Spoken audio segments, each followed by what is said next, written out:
주진우 라이브.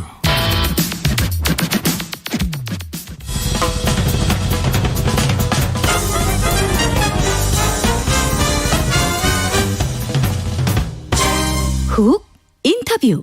모두를 위한, 모두를 향한 모두의 궁금증 훅 인터뷰.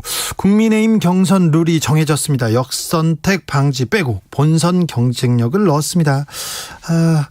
이 결과 어떻게 받아들였는지 윤석열 캠프와 홍준표 캠프 대변인 이어서 만나보겠습니다. 먼저 윤석열 캠프의 김병민 대변인, 안녕하세요. 예, 안녕하세요. 네, 역선택 방지 조항 도입하지 않기로 했습니다. 예, 맞습니다. 어제 저녁 늦은 시간까지 선거관리위원회에서 많은 논의들이 있었던 것 같고요. 많은 캠프, 후보의 캠프에서 주장하고 있는 내용들을 서로 잘 조화하기 위해서 선거관리위원회 노력이 있었던 것으로 알고 있습니다. 그런데 윤석열 후보가 주장하던 부분은 아니잖아요. 역선택 부분은 저희 캠프에서도 입장을 피력하긴 했습니다만, 정권 교체를 원하는 많은 국민분들께서 혹시나 우리 당의 경선 일정에 정권 교체를 원치 않는 분들이 조직적으로 참여하게 돼서 의사결정이 다르게 나타나는 것 아니냐, 이런 우려를 제시하신 분들이 있었기 때문에 거기에 대한 입장들을 저희 캠프에서도 나타냈지만, 선관위의 결정이 일단 최종적으로 확정이 됐기 때문에 존중한다는 게 캠프의 기본 입장입니다. 미숙한 윤석열 최재형 후보의 전략적 실수 아닌가요? 네? 전략적 실수 아닌가요, 이거? 전혀 그렇게 생각하지 않고요. 당연히 캠프 차원에서는 이런 여러 가지 의견들을 전달할 수가 있다고 생각하고, 네. 그런 내용들을 바탕으로 조금이라도 정권 교체에 어려움이 생길 수 있는 부분들을 미연에 방지하기 위해서 노력을 하는 게 지도부의 역할일 겁니다. 네. 아마 이런 각자 캠프가 가지고 있는 고민과 걱정들을 모두 다 털어놓고 여기에 대해서 선거관리위원회가 좋은 안들을 만들기 위해서 노력했기 때문에 정권 교체를 위한 후보 간 경쟁력을 더 높일 수 있는 그래도 좋은 안을 만들어낸 것이 아닌가 이렇게 생각합니다. 어제 정홍원 선관위원장 사퇴하고 그랬었는데 걷어들이긴 했는데 윤 후보 측에서 괴롭혀서 그랬다면서요? 저희 쪽에서? 네. 처음 듣는 얘기입니다. 처음이에요? 국민의힘 쪽에서는 다 그 얘기 하던데요. 역선택. 오히려 정홍원 선거관리위원장에게 물러나라 등에 대한 강력한 정치적 목소리를 높였던 정치인들이 따로 있지 않을까. 예, 유승민 후보도 그렇죠. 뉴스를 통해서 다 볼 수 있었던 것 같고요. 예. 선거관리위원회에서 여러 선관위원들께서 많은 후보들의 목소리를 캠프의 목소리도 듣고 아마 이를 결정하기 위한 노력들을 했던 것으로 알고 있고, 윤석열 후보 캠프에서는 그런 정홍원 선거관리위원장에 대해서 그런 뭔가 방금 말씀 주셨던 이들은 정말 있을 수 없는 일이라고 생각합니다. 알겠습니다. 김병민 대변인 얘기만 들으면 국민의힘에서 굉장히 평화롭게 역선택 방지 조항 이 문제도 잘 이렇게 협의하고 그런 것처럼 보여요. 아무튼 마무리가 됐습니다. 예, 민주주의 정당에서 원래 좀 다른 의견들이 도출되는 건 매우 자연스러운 일이고요. 다만 옆 동네 이 민주당의 과정들 지난달에 기억하실 겁니다. 선거 일정들을 정해놓고 경선 최종 후보 선출하는 날짜를 미뤄야 된다, 미루지 말아야 된다 등에 대한 내용을 듣고 내홍이 불거졌던 일들을 지켜보면 이렇게 경선의 핵심적인 이 룰을 정하는 데 있어서 그래도 원만하게 잘 조정된 건 아닌가라고 평가하고 싶습니다. 알겠어요. 그게 거기서 또 경선 조정이 왜 나옵니까, 대변인님. 자, 윤 캠프로 가보겠습니다. 고발 사주 의혹 계속 이어지고 있는데 윤석열 캠프의 입장은 뭡니까? 때만 되면 나타나는 정치 공작이 또다시 시작됐다라고 생각합니다. 그럼 분명한 사실관계가 입증이 될 때 그 분명한 정황 증거들을 바탕으로 유력한 대선 주자에 대해서 문제 제기도 하고 할 수 있는 것 아니겠습니까? 근데 지금 벌어지고 있는 일련의 사건들을 지켜보면 분명하게 윤석열 후보가 연결돼 있다는 어떤 객관적인 증거도 없는 상태고요. 이 출처불명의 고발장 하나를 바탕으로 유력한 대권 주자인 윤석열 후보를 끌어내는 정치 공세가 이어지고 있는 건데 정말 받아들여지기 어려운 일이라고 생각합니다. 지금 윤석열 후보와 직접적인 관련은 없는데요. 그런데 두 번째로 직접적인 관련만 없는 것이 아니라 이 보도에서 얘기하고 있는 출처불명의 고발장 그리고 이를 주고받았다는 두 핵심적인 인물이 김웅 의원과 그리고 손 검사 아니겠습니까? 근데 이 두 사람 모두 송 검사 같은 경우는 본인이 법적 조치까지 언급하면서 절대 사실이 아니라고 얘기를 하고 있고 네. 김웅 의원도 사실을 부인하고 있습니다. 부인하는데 부인하는데 두 당사자가 부인하게 되면 출처불명의 고발장이 어디에서 나타난 것인지를 뉴스버스에서 내용들을 분명하게 네. 주장을 해야 될 필요가 있고요. 예. 그리고 난 다음 이들 관계의 사실관계 입증이 됐을 때 검찰총장으로 재직했던 윤석열 후보와 무언가 모종의 연결고리라도 언급을 해야 될 텐데 예. 이 모든 걸 다 뛰어넘어서 윤석열 검찰총장을 이 뉴스버스 보도로 정치 한복판으로 끌어들이고 있으니 이를 정치 공작이 아닌 뭐라고 설명할 수 있겠는가라는 말씀을 드립니다. 일단 김웅, 손준성 두 사람이 먼저 해명을 해야 될 것 같은데 명확하게. 그런데 예, 맞습니다. 네. 만약에 검사가 야당 인사한테 고발해달라고 고발장을 써줬다. 이거는 부적절하지 네. 않습니까? 문제가 됩니다. 문제가 되죠. 그런데 이게 누구를 위해서 고발장을 썼냐면은 피해자가 김건희 씨 한동훈 검사장이에요. 그래서 윤 후보 사람을 보호하기 위해서 고발장을 썼다 이렇게 얘기하고 있는데요. 민주당에서는. 이런 걸 우리가 흔한 말로 뇌피셜이라고들 얘기를 하죠. 뇌피셜이요? 고발장이 출처불명의 고발장이고 네. 누가 고발장을 썼는지도 확인이 되지 않습니다. 네. 왜냐하면 해당 당사자인 송 검사는 이를 명확하게 부인하고 있지 않습니까? 그리고 뉴스버스에서 이 내용들을 보도했을 때는 김웅 의원으로부터 전달을 받았다는 건데 예. 김웅 의원으로부터 검찰에서 작성된 고발장을 전달을 받은 것인지 예. 밖에 있는 제3자가 고발장을 썼던 내용들을 주고받은 것인지 아니면 실제로 김웅 의원이 쓴 내용을 보니까 김웅 의원은 초창기에 본인이 썼다고 얘기를 하던데 네. 김웅 의원이 썼던 내용을 전달한 것인지 이 내용이 불분명합니다. 명확치가 않은 것이죠. 그럼 그 고발장이라고 하는 문건 하나를 놓고 보도할 것이 아니라 이 고발장이 어떤 경로로 입수되고 문제가 되는지를 분명히 밝혀줘야만 그 다음 말씀하시는 주장들이 연이어서 연결이 되죠. 자. 이 얘기를 드리는 결정적인 이유는요. 네. 한마디만 조금 더 하겠습니다. 예. 채널A 사건이라고 과거에 불렸던 검언 유착 의혹 문제. 네. 여기에 대해서도 2020년 4월 15일 총선을 앞두고 한동훈 검사장과의 통화 내용의 아주 극히 일부만을 바탕으로 계속해서 보도를 하고 검언유착으로 몰아세웠지만 결국 그 통화 내용 전체를 들어보니까 사실관계와 부합하지 않았고 한동훈 검사장은 기소조차 되지 않는 상태에서 이 내용 전혀 문제가 없는 것으로 끝나지 않았습니까? 자. 이 사건의 재판이라고 봅니다. 네. 자, 고발장도 그렇지만 판결문에 실명이 공개되어 네. 있는데 이게 킥스라고 네. 검찰이나 판사들이 있어요. 검찰이나 사법부에서 이 사이트에 들어가서 판결문을 보려면 자기 이름을 치고 들어갑니다. 그러니까 판결문이 만약에 검찰 손준성 검사한테서 나왔다. 이러면 조금 또 그때부터는 해명을 해야 될 거 아닙니까? 그때는 손 검사가 해명을 해야 될 일로 그렇죠. 볼 수가 있을 텐데 네. 명확하게 그 건에 대해서도 손 검사는 그런 적이 없다고 얘기를 하고 있는 상황 아니겠습니까? 네. 그럼 사건에 대한 진실을 규명하기 전에 이 내용을 손 검사의 문제도 입증하지 못하는데 네. 그 위에 검찰총장으로 재직했던 윤석열 후보를 향해서 검찰 권력 사유와 운운하게 되는 모습들은 이건 대통령 선거 경선이 시작되는 바로 그 지점에서 네. 아주 심각한 정치 공세에 나서는 이 공작적 행태다라고 밖에 볼 수가 없습니다. 자, 홍준표 후보는 예. 윤석열 묵시적 지시 없이 가능했겠냐, 대국민 사과하라 이렇게 얘기하는데요. 네, 이 대통령 후보 경선을 앞두고 그 내부에서 있지도 않은 사실을 가지고 각종 네거티브 공세에 나서게 됐을 경우에 국민들의 판단이 어떨지는 우리 옆에 있는 더불어민주당의 사례를 통해서 잘 지켜볼 수 있습니다. 또 더불어민주당으로 이낙연 갔어요. 후보가 아마 이재명 후보를 향해서 적지 않은 네거티브 공세를 취했던 것으로 알고 있는데요. 예. 최근에 있게 되는 경선 결과를 지켜보면서 전략을 바꿔야 되는 것 아니냐 이런 얘기들이 나오기도 하죠. 네. 아마 지켜보는 국민들께서 판단하시라 봅니다. 알겠습니다. 대변인님, 예. 그러면 윤석열 후보는 김웅, 손준성 씨 때문에 엄청 억울하겠네요.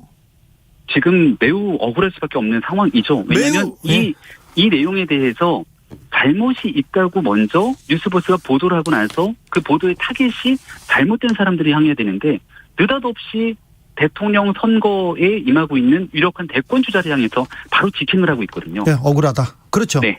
억울하면 지금 김웅, 손준성 두 사람을 고발해야 되는 거 아닙니까? 그런 방식으로 접근할 수 있는 문제가 아니라고 보고요. 예. 일단은 뉴스버스에서 분명하게 이 사건 보도를 하고 나서 책임 있는 언론 매체라면 네. 어떻게 이런 보도가 있었는지를 분명하게 국민들 앞에 밝히는 것이 우선이라고 생각하고 사실 이 문제를 바탕으로 지금 민주당의 많은 정치인들이 정치 공세에 함께 참전하지 않았습니까? 예.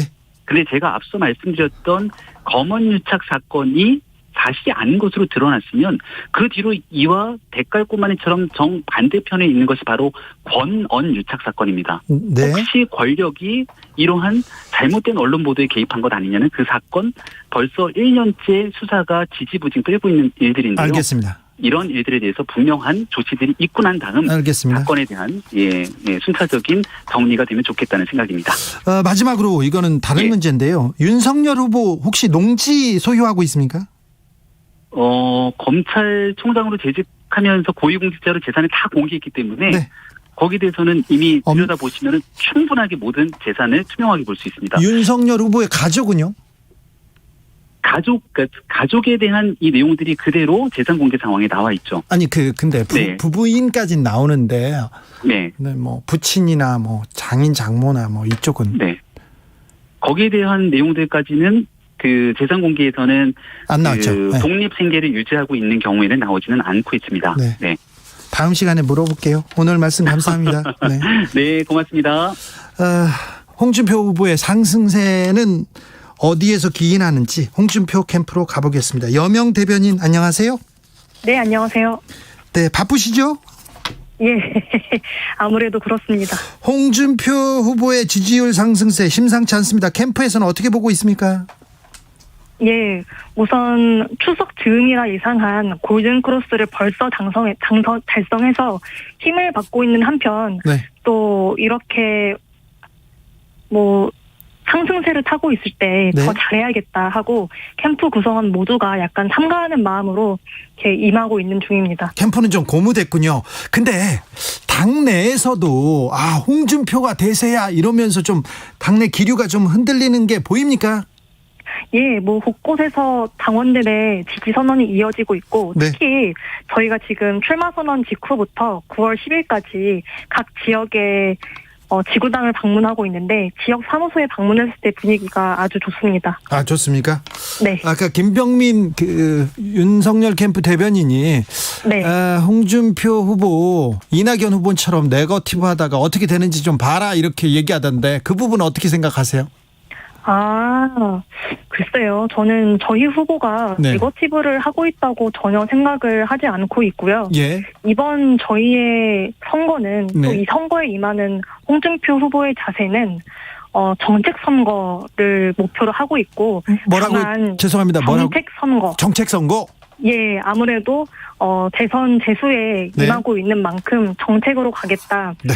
그렇게 하고 있는 만큼 뭐 네거티브에 집중하는 것은 전혀 없고요. 네. 이게 다만 그 지역을 방문했을 때 지역의 정치부 기자님들께서 이렇게 지역의 정책 관련한 이슈보다는 당장의 정치 현안에 대해 이렇게 물어보시는 바람에 그게 메인 제목처럼 많이 나가고 있는 실정입니다. 네, 알겠습니다. 정책을 홍준표는 외치는데 자꾸 정치 현안만 물어보니까 그 기사만 나온다 이렇게 생각하시겠죠. 자, 경선 룰 역선택은 빠졌습니다. 대신에 본선 경쟁력 문항이 들어가는 것으로 결론 나는데요.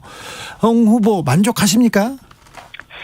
우선 오늘 대변인 발표를 낸 것이요. 저희 캠프의 입장은 이 부분에 대해서는 불씨가 남아있지만 선관위원 전원이 합의한 만큼 그 결정을 존중하겠다라고 이렇게 짧게 성명을 냈고 또 그렇게 가름하도록 하겠습니다. 그렇습니까?